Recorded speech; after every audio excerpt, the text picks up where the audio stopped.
وقت مختصر ہے، میں اپنے محبوب قائد ملت اسلامیہ، رہنما امیر جمعیت علماء اسلام حضرت مولانا فضل الرحمن صاحب دامت برکاتہم العالیہ سے ملتمس ہوں کہ وہ ڈائس پر تشریف لائیں اور اپنے قیمتی خیالات سے ہم سب کو مستفید فرمائیں۔ قائد جمعیت، قائد ملت اسلامیہ حضرت مولانا فضل الرحمن صاحب دامت برکاتہم العالیہ۔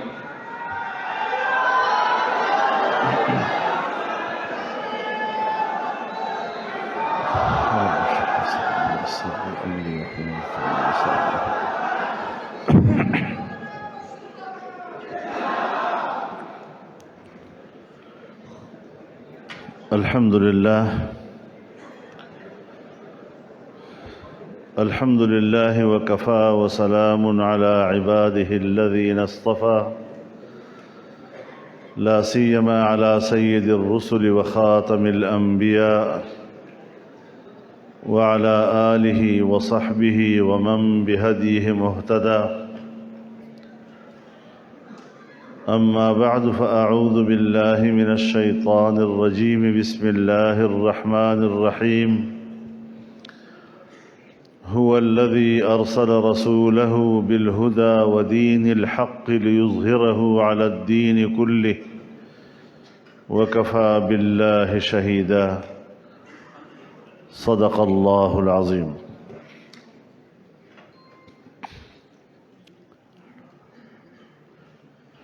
حضرت الشیخ مولانا مفتی محمد تقی عثمانی صاحب دامت برکاتہم العالیہ، حضرت مولانا عبید اللہ خالد صاحب، حضرات علماء کرام، اساتذہ اعظام، طلباء عزیز، میرے بزرگوں، دوستوں اور بھائیوں،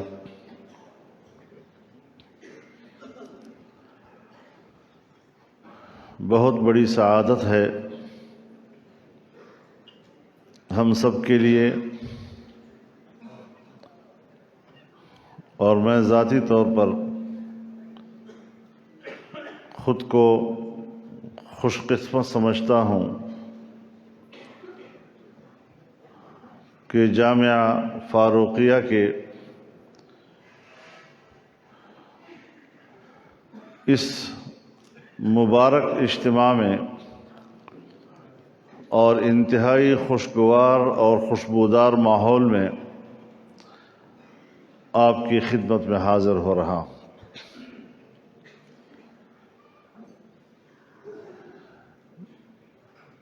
جب جامعہ فاروقیہ کا نام سامنے آتا ہے تو حضرت شیخ مولانا سلیم اللہ خان صاحب رحمہ اللہ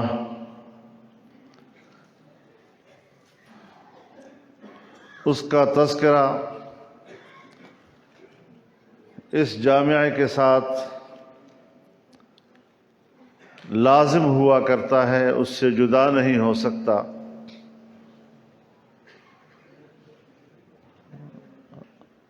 حضرت شیخ اگرچہ میرے براہ راست استاد تو نہ تھے،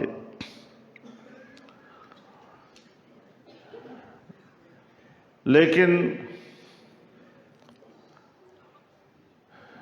میں نے مختلف طریقوں سے ان کے دروس اور ان کے مصنفات سے استفادہ کیا ہے،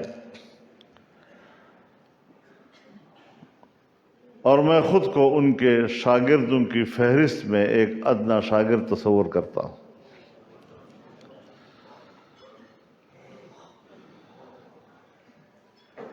جن کی تمام زندگی علوم دینیہ کی خدمت میں گزری، اور صرف ایک مدرسہ یا ایک جامعہ کی نگرانی نہیں بلکہ پورے ملک کی تمام مدارس کی انہوں نے سرپرستی بھی کی، ان کی ترقی کے لیے کام بھی کیا، اور وفاق المدارس العربیہ کی تنظیم کو انہوں نے پروان چڑھایا، اسے فروغ دیا، اسے ایک طاقتور ادارہ بنایا، اور آج اس ادارے کی سربراہی حضرت مولانا مفتی محمد تقی عثمانی کے پاس ہے۔ اور میں سمجھتا ہوں کہ ہمارے ماحول میں ان سے زیادہ مناسب شخصیت ہمارے پاس اور کوئی دوسری نہیں تھی۔ اللہ تعالیٰ ان کی عمر میں مزید برکتیں عطا فرمائے، صحت و سلامتی کے ساتھ ان کی خدمات کو رب العزت قبول فرمائے۔ ہم انشاءاللہ ہر محاذ پر ان کے خادم ہیں، اور ہم اس خدمت کو اپنے لیے ذریعہ نجات سمجھتے ہیں۔ میرے محترم دوستو،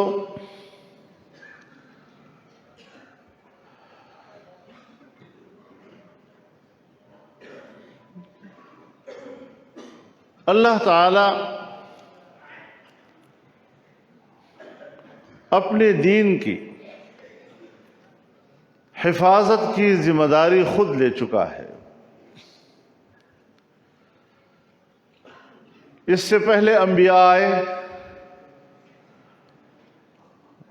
ان پر بھی وحی اتاری گئی،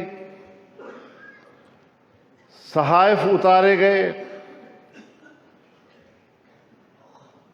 کتابیں اتاری گئیں، لیکن جناب رسول اللہ صلی اللہ علیہ وسلم پر جو قرآن اتارا گیا، صرف اسی قرآن کی خصوصیت ہے کہ جس کے لیے اللہ رب العزت نے فرمایا اِنَّا نَحْنُ نَزَّلْنَا الذِّكْرَ وَإِنَّا لَهُ لَحَافِظُونَ۔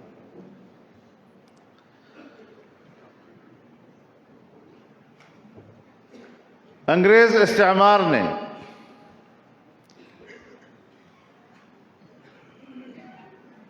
جب بر صغیر کو نیا نصاب تعلیم دیا تو انہوں نے اپنے اس سرکاری نصاب سے 4 مضامین نکال دیے: قرآن اور اس کی تفسیر،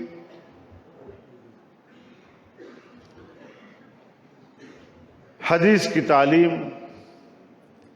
فقہ کی تعلیم، اور فارسی زبان کا خاتمہ کر دیا۔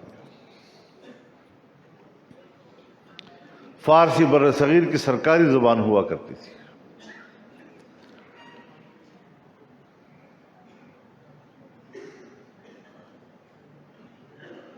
لیکن ہمارے اکابر کو اللہ کروٹ کروٹ رحمت نصیب فرمائے، جنہوں نے ان علوم کے تحفظ کے لیے اپنے آپ کو وقف کیا، اور اللہ کی طرف سے اسے ایک ایسی قبولیت حاصل ہوئی کہ آج صرف بر صغیر نہیں، پورے کرۂ پر گاؤں گاؤں اور محلے محلے تک دینی علوم کے مکاتب کھل گئے۔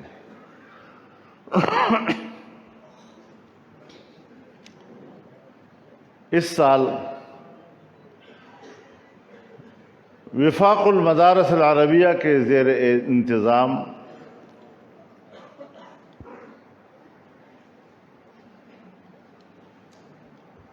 امتحانات کے لیے طلباء نے جو داخلے کیے ہیں، پچھلے سال کی نسبت 40,000 داخلے زیادہ ہے۔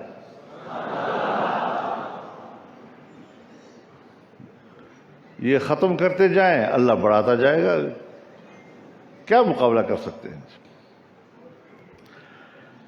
وفاق المدارس کے مقابلے میں سرکاری سطح پر کچھ وفاق بنائے گئے، بڑی بڑی لالچیں دی گئی ان کو، مراعات دیے گئے۔ مجھے پوری طرح تو معلوم نہیں، لیکن ہم سے کوئی 20 سے 25 مدارس ایسے ہوں گے کہ جنہوں نے ان کے ساتھ الحاق کیا ہے، لیکن جو ہمارے ساتھ اس کے بعد الحاق ہوا ہے وہ 124 یا 25 مدارس ہے جس کے اس فیصلے کے بعد الحاق ہوا ہے۔ تو ذرا خود ان کو اپنے گھر میں سمجھ لینا چاہیے کہ ان مدرسوں کا ختم کرنا ہمارے بس کی بات نہیں ہے۔ یہ اللہ کی خصوصی مدد سے چلنے والے ادارے ہیں۔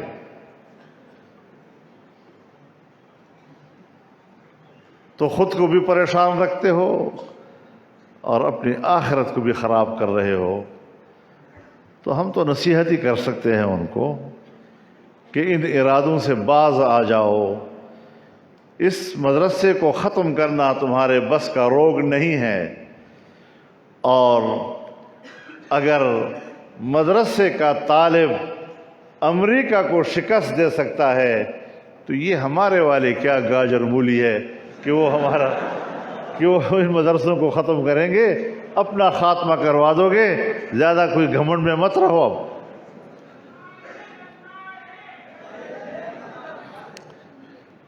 تو میرے محترم دوستو،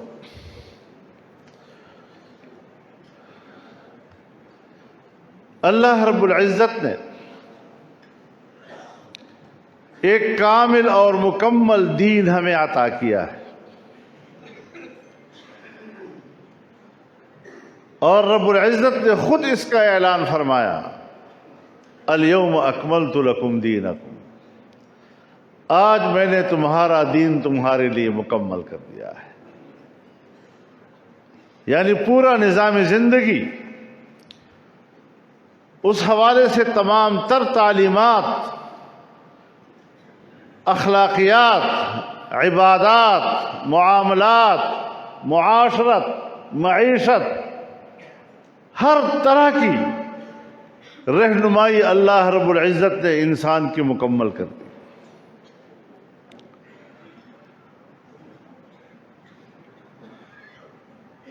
لیکن یہ دین ذرا دوسروں سے مختلف ہے۔ وَأَتْمَمْتُ عَلَيْكُمْ نِعْمَتِي، تو اکمال دین اور اتمام نعمت، اکمال دین باعتبار تعلیمات کے، احکامات کے، اور اتمام نعمت پھر اس کتاب اور اس قرآن اور اس دین کے بطور اقتدار کے۔ شخصی زندگی میں آپ اس پر عمل کریں، یعنی آپ نے اس دین کو اپنی ذات پہ نافذ کر دیا ہے۔ اجتماعی اور مملکتی زندگی پر آپ اس کو نافذ کریں جیسے اس دین کو آپ نے اقتدار عطا کر دیا ہے۔ اب ظاہر ہے کہ انسان کی دینی اور اسلامی زندگی کا آغاز شخصی زندگی سے عبادت و دیانت کی صورت میں ہوتا ہے۔ وَمَا خَلَقْتُ الْجِنَّ وَالْإِنسَ إِلَّا لِيَعْبُدُونَ،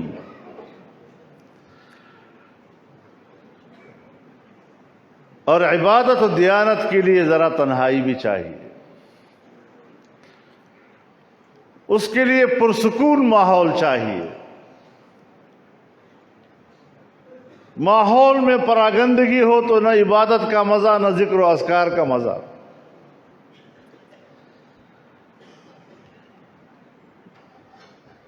لیکن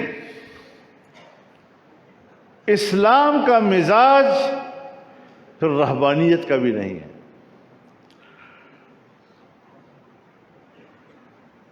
کہ اللہ تعالیٰ نے آپ کو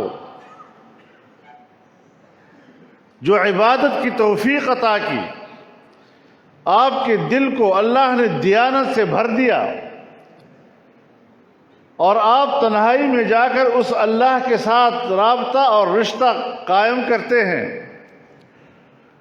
اور ایک پرسکون ماحول اس کے لیے چاہیے۔ شخصی زندگی کی گرد آپ کا یہ پرسکون ماحول تقاضا کرتا ہے کہ اسی طرح کا پرسکون اور پرامن ماحول آپ پورے معاشرے کو عطا کریں۔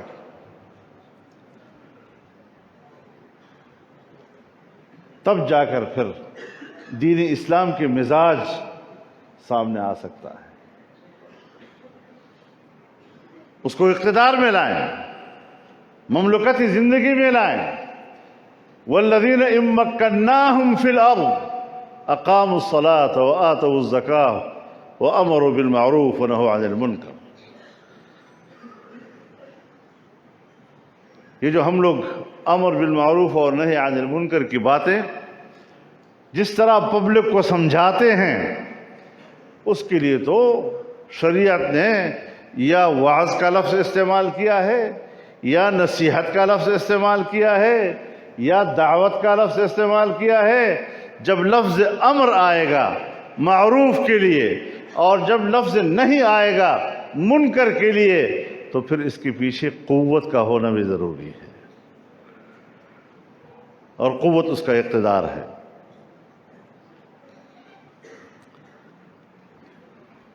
تو پھر جا کر اتمام نعمت ہوگا۔ اس کی فیوزات انسانی معاشرے تک جانے چاہیے۔ تو دعوت کا نظام بھی ہے، اور ظاہر ہے اس وقت ہم مقام دعوت میں ہیں، لیکن اس کو آگے لے جانا ہے۔ وَلْتَكُن مِّنكُمْ أُمَّةٌ يَدْعُونَ إِلَى الْخَيْرِ، ابتدا تو دعوت الی الخیر سے، لیکن اس کی انتہا وَيَأْمُرُونَ بِالْمَعْرُوفِ وَيَنْهَوْنَ عَنِ الْمُنكَرِ۔ انسانی معاشرے میں امن برپا کرنا،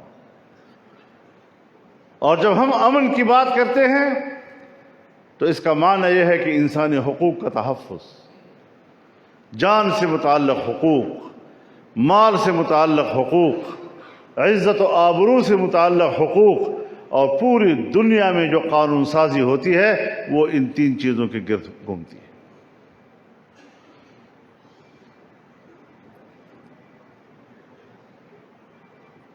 تو تخلیق انسان وہ تو عبدیت ہے کہ اللہ کے ساتھ آپ معاہدہ کریں کہ میں آپ کا بندہ ہوں تو میرا رب ہے، تو معبود ہے میں عبادت گزار ہوں۔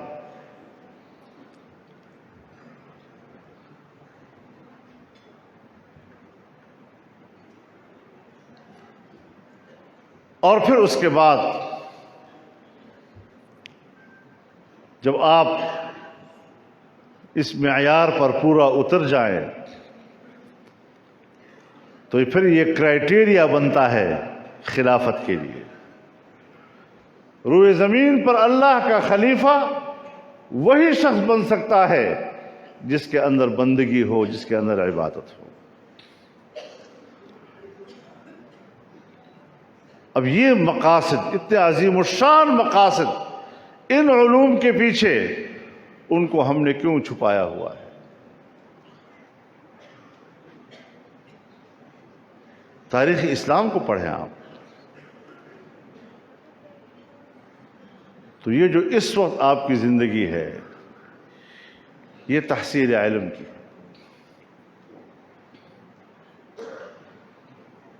پہلے علم حاصل کرو،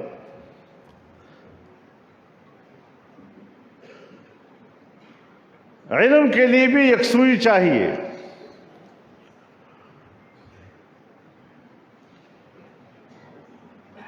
دوران تعلیم اگر آپ سیاست بھی کریں تو وہ عملی کے بجائے علمی سیاست ہونی چاہیے۔ آپ مطالعہ کریں، آپ پڑھیں اپنے آپ اپنے اکابر کی کتابوں کو پڑھیں، اور اکابر علماء کرام بیٹھے ہیں، میری شاید وہ تصدیق کریں گے کہ تاریخ اسلام میں ہماری ہی سند سے وابستہ اکابر علماء نے سیاست کے موضوع پر 500 سے زیادہ کتابیں لکھی.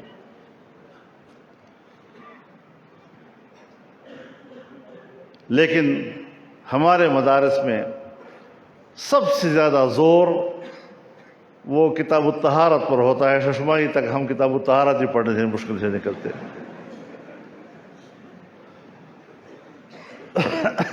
اور پھر اس کے بعد دوڑاتے ہیں کتاب کو. بس کتاب ختم کرنا ہے، ورق گردانی ہوتی ہے، چلو آگے بڑھو آگے بڑھو آگے بڑھو.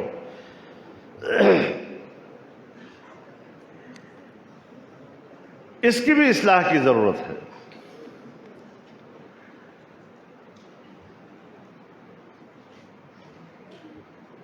تو ان مدارس میں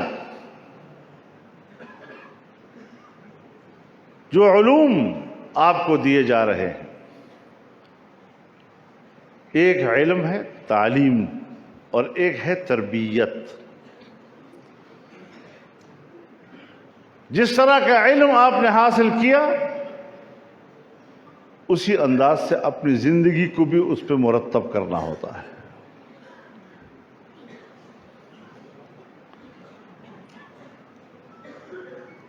جناب رسول اللہ صلی اللہ علیہ وسلم نے فرمایا انما بعثت معلما، میں ایک استاد بنا کر بھیجا گیا ہوں. لیکن علم کے ساتھ ساتھ آپ مربی بھی تھے. بعثت لأتمم مکارم الاخلاق. اور یہ دین اسلام کی خصوصیت ہے کہ وہ انفرادی زندگی ہو یا اجتماعی زندگی، اس کا آغاز اخلاقیات سے کرتا ہے. تمام دنیا کے مذاہب اور تمام ممالک میں اجتماعی زندگی کا آغاز قانون سازی سے ہوتا ہے، لیکن اسلام انسانی زندگی کا آغاز اخلاقیات سے کرتا ہے. آپ نے کسی کو قرض دیا، 1 مہینے کے لیے دیا. اب شریعت اس کو کہتی ہے کہ آپ وقت پر قرضہ واپس کریں. یہ آپ کا اخلاقی فرض ہے، آپ واپس کریں. اگر اس کے پاس وقت پر قرضہ واپس کرنے کی قوت نہیں ہے تو پھر اللہ فرماتے ہیں مہلت دے دو، کوئی بات نہیں. اگر مہلت کے باوجود بھی وہ قرض واپس نہیں کرتا تو پھر قرض دینے والے کو کہتا ہے معاف کر دو. لیکن ایک طرف سے معاف نہیں کیا جا رہا، دوسری طرف سے ادائیگی نہیں کی جا رہی. یہاں سے پھر قانون کا آغاز ہوتا ہے. ایک سادہ سی مثال سے میں عرض کر رہا ہوں. تو ایسے علوم سے آپ کو وابستگی ہے کہ اس کے مزاج کو سمجھنا ہے، اس کے مقاصد کو سمجھنا ہے. یہاں سے جانے کے بعد آپ نے اپنے عملی زندگی کا اور اس کے مستقبل کو متعین کرنا ہے. کس محاذ پر میں نے، کچھ لوگ مدارس میں چلے جاتے ہیں، استاد بن جاتے ہیں. کچھ لوگ جمعیت میں چلے جاتے ہیں، مدرسہ بھی چلا رہے ہوتے ہیں اور اس کی تنفیذ کی جدوجہد بھی کر رہے ہوتے ہیں. اور یہ دونوں مثالیں میں اس لیے دے رہا ہوں کہ حضرت شیخ الہند رحمہ اللہ جب مدرسے کا، دیوبند کے مدرسے کا ذکر آئے گا تو اس مدرسے کی بنیاد محمود حسن طالب علم سے ہوئی. اور اسی مدرسے سے فارغ ہونے کے بعد جب جمعیت علماء کا تذکرہ آئے گا تو پھر اس کی بنیاد اور اس کا اساس حضرت شیخ الہند محمود حسن سے ہوئی. ایک ہی شخصیت ہے، ادھر سے مدرسے کا مؤسس، ادھر سے جمعیت کا مؤسس. لیکن کام کو ہمیں سمجھنا چاہیے اور اس کے لیے للہیت اور اخلاص ہونا چاہیے. نظم کے بغیر زندگی کوئی چیز نہیں ہے.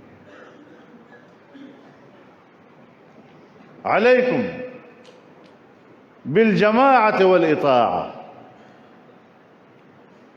اب یہاں پر جب جماعت سے پہلے علیکم آ گیا اور تقدیم ما حقہ التاخیر آپ خود بتاتے ہیں کہ لزوم کو فائدہ دیتا ہے، تو اس کا معنی یہ ہے کہ جماعتی زندگی جو ہے وہ لازم ہے.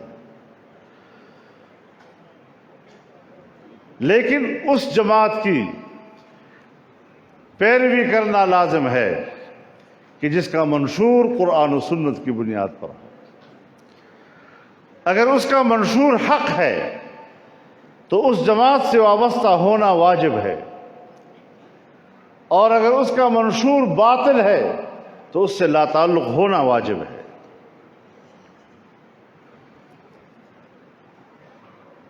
جامع نظریے کو دیکھنا ہوگا، اس کے پورے منشور کو اکائی کی صورت میں دیکھنا ہوگا.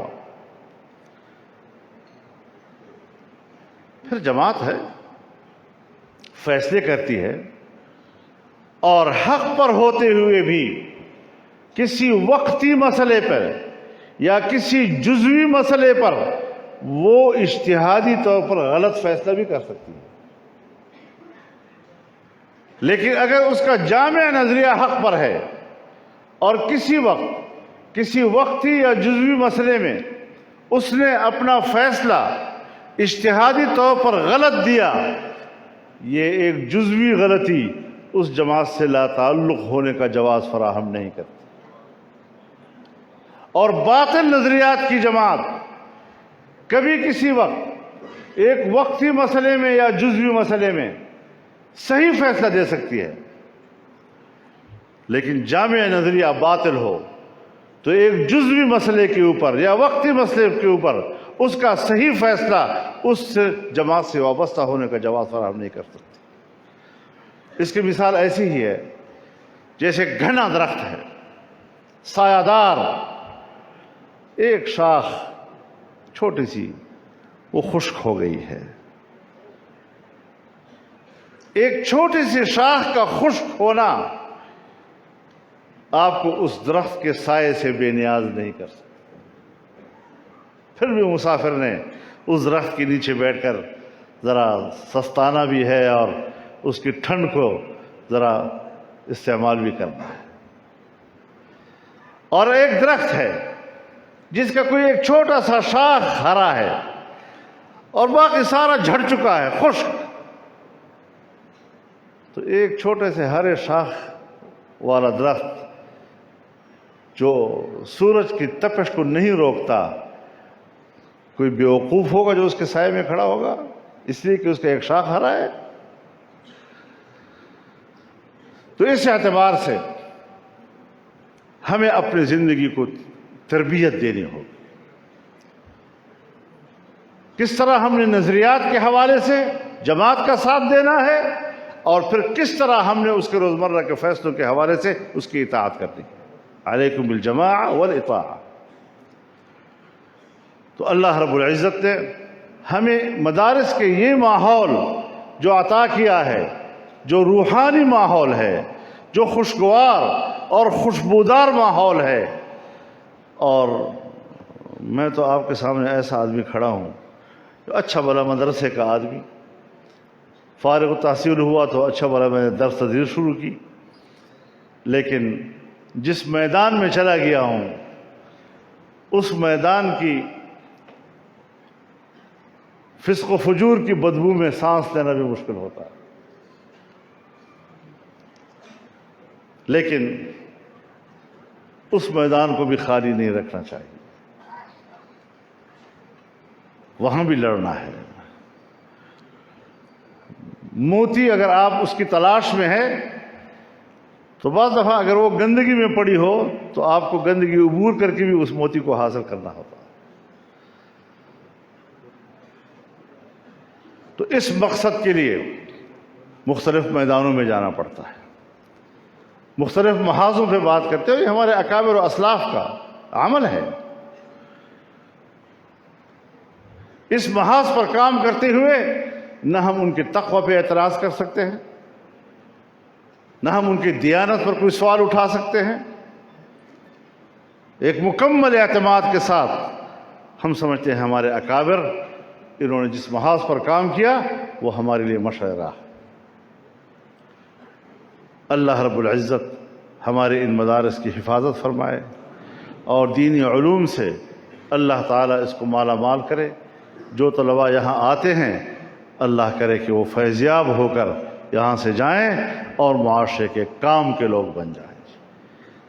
پھر کوئی تصنیف کرے گا، کوئی تحقیق کرے گا، کوئی تدریس کرے گا، کوئی سیاست کرے گا، کوئی کس محاذ پہ، کوئی دعوت چلائے گا، جس محاذ پر بھی جائے لیکن وہ اس صلاحیت و استعداد سے بھرپور ہو کر جائے. اور ظاہر ہے جب آپ اس صلاحیت سے بھرپور ہونا چاہتے ہو تو اس ماحول میں آپ کا تعلق 3 چیزوں کے ساتھ ہے. آپ کا تعلق کتاب سے ہے، آپ کا تعلق مدرسے سے ہے، آپ کا تعلق استاد سے ہے. اور ان تینوں کے ساتھ جب تک آپ کا علاقہ، آپ کا تعلق ادب کا نہیں ہوگا آپ استفادہ نہیں کر سکیں گے. مدرسہ ماں ہے جس کے گود میں آپ نشو و نما پاتے ہیں.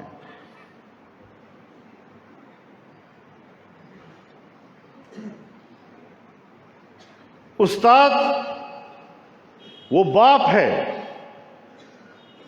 جو ہر روز آپ کی استعداد کے مطابق آپ کو روحانی غذا تلاش کر کر کے آپ کو مہیا کرتا ہے.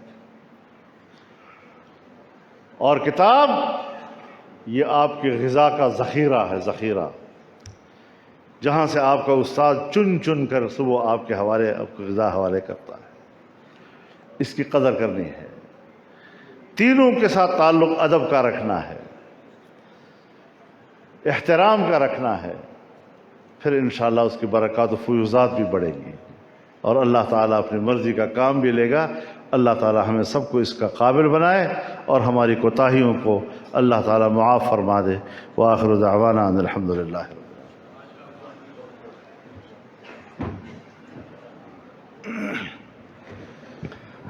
بطل حریت نمونہ اسلاف، صالح و مدبر سیاستدان، قائد جمعیت، قائد ملت اسلامیہ حضرت مولانا فضل الرحمن صاحب دامت برکاتہم العالیہ فکر انگیز خطاب فرما رہے تھے.